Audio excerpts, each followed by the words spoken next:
भाजपा बनाम कांग्रेस। महाराष्ट्र में भाजपा की मौजूदगी भले कुछ ज्यादा मजबूत हो, मगर राष्ट्रीय मंच पर असर के मद्देनजर पार्टी राज्य में कांग्रेस की पैठ फिर बढ़ने से सतर्क है।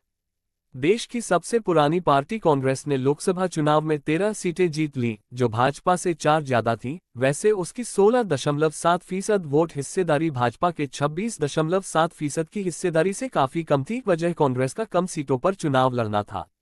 बेशक कांग्रेस का शानदार प्रदर्शन शिवसेना, यूबीटी और एनसीपी एसपी के समर्थन की बदौलत भी हुआ। भाजपा की असली फिक्र यह है कि 2014 के विधानसभा चुनाव में 122 सीटों के शिखर से 2019 में उसकी संख्या घटकर 105 रह गई थी। 2024 के लोकसभा चुनाव में उसकी बढ़त सिर्फ 83 विधानसभा क्षेत्रों में थी। महायुति के चुनाव जीतने और सरकार बनाने के लिए भाजपा को कम से कम 80 सीटें जीतनी होंगी, ताकि बागडोर उसके हाथ में बनी रहे। साथ ही उसे ये भी उम्मीद करनी होगी कि शिंदे की शिवसेना और अजित की एनसीपी बाकी 65 सीटें लेकर आए, ताकि 145 सीटों के बहुमत के आंकड़ों को छुआ जा सके। एक बड़ा मसला उपमुख्यमंत्री देवेंद्र फडणवीस को लेकर है, जो कभी भाजपा के स्टार प्रचारक और पूर्व मुख्यमंत्री थे, लेकिन बाद में उन्हें मुख्यमंत्री शिंदे के नीचे दूसरे दर्जे की भूमिका निभाने को मजबूर होना पड़ा। उधर सरकार की नीतियां और राजकाज शिंदे लगातार अपनी मुट्ठी में करते गए हैं। फडणवीस की छवि को भी भारी झटका लगा है, क्योंकि आम राय यही है कि शिवसेना और एनसीपी में टूट फूट के दोषी वही हैं। वे बतौर गृह मंत्री हाल में एनसीपी नेता बाबा सिद्दीकी हत्याकांड और मुंबई के पास बदलापुर में नाबालिग लड़कियों के यौन उत्पीड़न के मामले में आरोपी अक्षय शिंदे की पुलिस मुठभेड़ में मौत के बाद कानून व्यवस्था को लेकर विपक्ष के निशाने पर हैं। फडणवीस अब एक पीआर अभियान के जरिए अपनी छवि बचाने की कोशिश कर रहे हैं और खुद को देवा भाव के रूप में ब्रांड कर रहे हैं, जिसने विकास और जनता के लिए काम किया।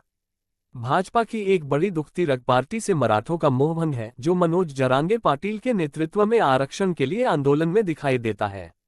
मराठा समुदाय आबादी में लगभग 12-16%, मराठवाड़ा और पश्चिमी महाराष्ट्र क्षेत्रों में प्रभावी है, जहां 104 सीटें हैं। इसके जवाब में भाजपा अपने माधव फॉर्मूले पर आश्रित है, ताकि पिछड़े माली, धनगर और वंजारी वोटों को गोलबंद किया जा सके। लेकिन जाति धर्म के 450 वर्गों में बंटे पिछड़ों को एक ओबीसी पहचान में लामबंद करना मुश्किल है। मराठवाड़ा 46 सीटें के अलावा भाजपा अपने गढ़ विदर्भ 62 सीटें में भी कृषि संकट और ग्रामीण असंतोष की वजह से पिछड़ी हुई है। भाजपा के सामाजिक गठबंधनों में मतभेद पहले से ही उभर रहे हैं। मराठा कुंडी जाति समूह के बाद दूसरा सबसे बड़ा सामाजिक समूह धनगर गढ़िया समुदाय भाजपा से इसलिए नाराज है, क्योंकि वह उन्हें आदिवासी का दर्जा देने के 2014 के चुनावी वादे से मुकर गई। महायुति ने आर्थिक रूप से कमजोर वर्गों के लिए कल्याणकारी उपायों को मंजूरी देकर ब्राह्मणों, राजपूतों, लिंगायतों और अगरियों जैसे छोटे जाति समूहों का सामाजिक समीकरण बनाने की कोशिश की है। इसके अलावा वह अपने मूल हिंदुत्व वाले मतदाताओं को गोलबंद करने के लिए ध्रुवीकरण की राजनीति पर जोर दे रही है। एक भाजपा नेता के मुताबिक उन्हें उम्मीद है कि एमवीए के लिए मुस्लिम और अल्पसंख्यक मतदाताओं की लामबंदी की खबरें हिंदुओं में जवाबी गोलबंदी पैदा करेगी। भाजपा को इसका भी बड़ा फायदा है कि संघ परिवार के काडर जमीन पर पार्टी के लिए काम करना शुरू कर चुके हैं। फिर प्रधानमंत्री मोदी की लोकप्रियता, डबल इंजन सरकार सरीखे कई मुद्दे भी अपनी भूमिका निभाएंगे। लोकसभा चुनाव में अच्छे प्रदर्शन के बावजूद कांग्रेस की पांत में कई कमजोरियां हैं।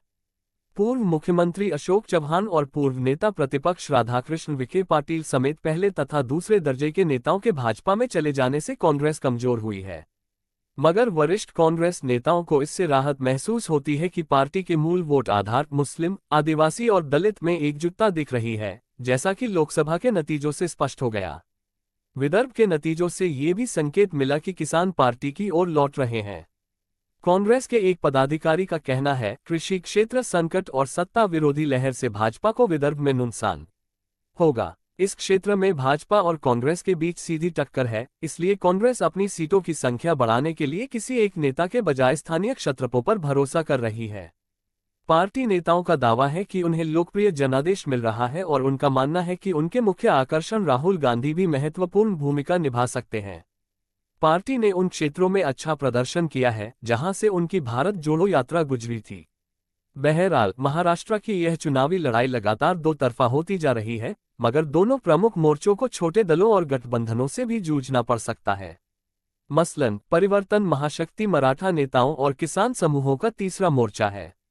उसका नेतृत्व कोल्हापुर राजवंश के पूर्व सांसद संभाजीराजे छत्रपति कर रहे हैं। इसके अलावा बाबा साहेब अम्बेडकर के पोते प्रकाश अम्बेडकर के नेतृत्व वाली वंचित बहुजन अघाड़ी वीबीए, राज ठाकरे की महाराष्ट्र नवनिर्माण सेना एमएनएस, असदुद्दीन ओवैसी की ऑल इंडिया मजलिस ए इत्तेहादुल मुस्लिमीन एआईएमआईएम और मनोज जरांगे पाटिल का मराठा मोर्चा भी मैदान में है। ये मोर्चे एमवीए और महायुति दोनों की योजनाओं में खलल पैदा कर सकते हैं। ये सभी बातें इस चुनाव को महाउलझन वाला चुनावी मुकाबला बनाती हैं। भाजपा की ताकत। संघ परिवार काम में जुट चुका है। भाजपा की मशहूर चुनावी मशीनरी ने वापस अपनी रफ्तार पकड़ ली है। कांग्रेस से आए कुछ दल बदलुओं समेत मजबूत स्थानीय नेता मैदान में उतर चुके हैं। फिर ध्रुवीकरण की राजनीति पर जोर दे रही है। उसे उम्मीद है कि एमवीए के लिए अल्पसंख्यक वोटों के एकजुट होने से हिंदू वोटों का जवाबी ध्रुवीकरण होगा। उपमुख्यमंत्री देवेंद्र फडणवीस खुद को नई शक्ल दे रहे हैं और देवा भाव प्यारे भाई के रूप में खुद की ब्रांडिंग कर रहे हैं। कांग्रेस की ताकत। ऐसा लगता है कि उसके मूल वोटर मुसलमान, दलित और आदिवासी उसके पास वापस लौट आए हैं। विदर्भ इलाके में लोकसभा नतीजे से संकेत मिलता है कि कृषक वर्ग का भी उसके प्रति झुकाव हुआ है। लोकसभा चुनाव नतीजों ने उसे मनोवैज्ञानिक बढ़त दी। इस पार्टी ने महाराष्ट्र में 13 सीटें हासिल की, जो अन्य पार्टियों के मुकाबले सबसे अधिक हैं। राहुल गांधी ने खुद को मतदाताओं को लुभाने वाला असरदार शख्स साबित किया है। उनकी 2 यात्राएं जिधर से गुजरी, वहां पार्टी का प्रदर्शन अच्छा रहा। महाराष्ट्र के मुद्दे। मुंबई में 36 सीटें। किफायती आवास की कमी के कारण मध्य वर्ग शहर की सीमाओं से बाहर जाने को मजबूर। झुग्गी पुनर्विकास परियोजनाओं में देरी। धारावी की झुग्गी बस्तियों में रहने वालों में नाराजगी। बेस्ट बसों सहित सार्वजनिक परिवहन का बुनियादी ढांचा बदहाल। ठाणे और कोंकण में 39 सीटें। वधावन बंदरगाह, विरार अलीबाग मल्टीमॉडल कॉरिडोर और बारसू में पेट्रोकेमिकल रिफाइनरी जैसी परियोजनाओं को लेकर नाराजगी, क्योंकि इससे स्थानीय स्तर पर पर्यावरण और आजीविका प्रभावित होने की आशंका। बेरोजगारी के कारण रायगढ़ जैसी जगहों से युवाओं का पलायन। फसलों के नुकसान और राहत उपायों के अभाव में आम के किसान परेशान। मराठों की ओबीसी श्रेणी में शामिल करने की मांग से अच्छी खासी संख्या वाले कुणबी जैसे महत्वपूर्ण समूहों में गुस्सा। पश्चिम महाराष्ट्र में 58 सीटें। नौकरियों की कमी। महाराष्ट्र से गुजरात जा रही बड़ी परियोजनाएं। अग्निवीर योजना से युवाओं के बीच रक्षा बलों में करियर का आकर्षण घटा। मराठा और धनगर कोटा की मांग। कम बारिश वाले इलाकों में सिंचाई योजनाओं और पीने योग्य पानी की कमी। उत्तर महाराष्ट्र में 47 सीटें। ओला दुष्काल। अत्यधिक बारिश से प्रभावित लोगों के लिए मुआवजा नहीं। धनगर कोटे की मांग। पैसा क्षेत्रों में गैर आदिवासियों की भर्ती को लेकर आदिवासियों में नाराजगी। नंदुरबार जैसे आदिवासी इलाकों में सोशल इंफ्रास्ट्रक्चर खराब। प्याज उत्पादक नीतियों से नाराज। विदर्भ में 62 सीटें। कपास सोयाबीन किसान लाभकारी मूल्य निर्धारण न होने से नाराज। बाघ तेंदुआ प्रभावित क्षेत्रों में आपसी संघर्ष। औद्योगिक विकास का फायदा नागपुर जैसे शहरी केंद्रों तक सीमित। युवाओं के लिए नौकरी के अवसर नहीं। मराठवाड़ा में 46 सीटें। मराठा कोटे की मांग और मराठा बनाम ओबीसी विभाजन। भाजपा और फडणवीस से नाराजगी। कृषि संकट। उपज का बाजार मूल्य कम होने से सोयाबीन किसानों में आक्रोश। विकास। औद्योगिकरण और नौकरियों का अभाव। कौन कितने पानी में। महायुति ताकत। अभियान में संसाधनों के व्यापक इस्तेमाल और सूक्ष्म प्रबंधन की क्षमता। उप क्षेत्रीय स्तर पर मजबूत आधार वाले नेता। लाड की बहिन जैसी कल्याणकारी नकद हस्तांतरण वाली योजनाएं। कमजोरी। सत्ता विरोधी भावना। लोकसभा के नतीजों से मनोबल में गिरावट। मराठों, दलितों, आदिवासियों, धनगरों और किसानों में नाराजगी। अवसर। कल्याणकारी योजनाओं के सहारे जाति के बजाय महिलाओं और बुजुर्गों का एक मतदाता वर्ग तैयार करना। महानगरीय राजनीति के बढ़ते प्रभाव ने भाजपा जैसी पार्टियों के आधार को मजबूती दी।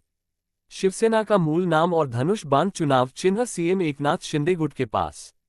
चुनौतियां। ये धारणा बढ़ रही है कि घटती नौकरियों के बीच बड़ी परियोजनाएं गुजरात चली गईं।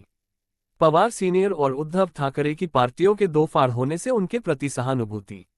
भाजपा एनसीपी गठबंधन से मूल वोटरों में नाराजगी। महाविकास अघाड़ी। ताकत। मराठों के साथ साथ दलित, आदिवासी, ओबीसी, मुस्लिम वर्ग भी महायुति से असंतुष्ट। मिला जुला इंद्रधनुषी गठबंधन बनाया। लोकसभा चुनाव में एमवीए ने 48 सीटों में से 31 पर कब्जा जमाया। कमजोरी। लोकसभा चुनाव नतीजों के बाद अति आत्मविश्वास। कांग्रेस में गुटबाजी। शिवसेना, यूबीटी और कांग्रेस का एक दूसरे पर निशाना साधना। अवसर, महायुति की रेवड़ी परंपरा से मध्य वर्ग खफा। दो फाड़ होने के बाद शिवसेना, यूबीटी और एनसीपी एसपी में नए नेतृत्व का उदय। चुनौतियां, शिवसेना का मूल आधार रहे मतदाताओं के एक हिस्से का भाजपा और शिंदे की सेना की ओर आकृष्ट होना। एमवीए के इंद्रधनुषी गठबंधन के अलग अलग घटकों के हितों को लेकर संतुलन साधना।